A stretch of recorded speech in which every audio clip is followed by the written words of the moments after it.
রিয়াজুল জান্নাতে যেন finally waiting আমরা বসে আছি ভিতরে ঢুকবো বলে। এখন এক দফা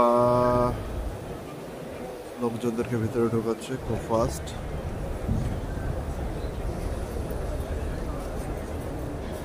আমরা 3-4টা চেকিং শেষে ফাইনালি এখানে অপেক্ষা করছিলাম। অন্তিম মুহূর্ত। আপনি 1 মাস থাকেন 1 বছর থাকেন একবারই আসতে পারবেন রিয়াজুল জান্নাতে, পারমিশন পাবেন। তাদের ওদের নিয়ম বাইরে কাউকে ঢুকতে দেবে না।